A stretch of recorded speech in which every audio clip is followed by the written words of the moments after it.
स्वस्ति श्री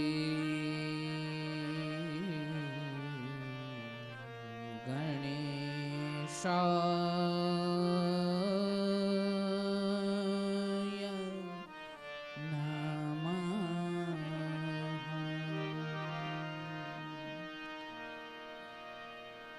श्री सद्गुरुभ्यो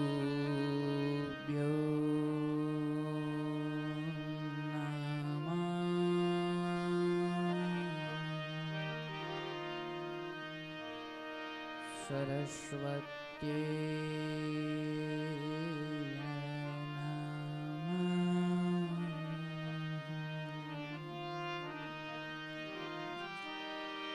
वंशे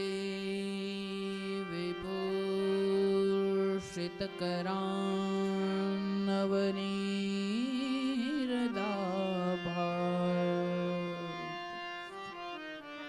पीताम्बरादरुणबिम्बफलाधरोष्ठा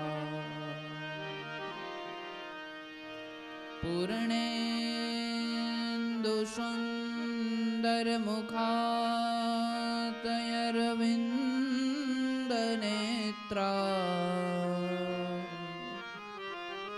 कृष्णात् परं किमपि तत्त्वमहं न जाने। कृष्ण त्वदीयपदपङ्कजपञ्जरान्ते अध्येव मे विशतु मानसराजहंस। प्राणप्रयाणसमये कफवातपित्ते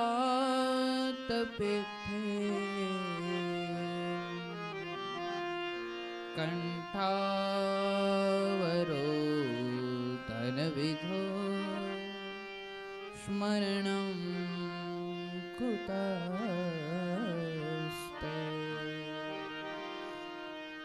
बोल्य श्री द्वारिकाधीश की जय।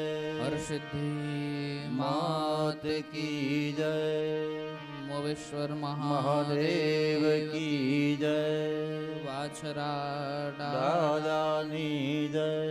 हरि ओम नमः पार्वती पतये हर हर महादेव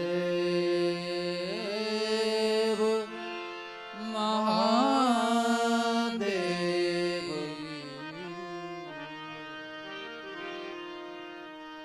आइए घड़ी तो घड़ी के लिए परमात्मा नाम નું સંકીર્તન કરીએ। मेरो राधा रमण हरि बोल। मेरो राधा रमण हरि बोल। मेरो राधा रमण हरि बोल। मेरो राधा रमण हरि बोल। मेरो राधा रमण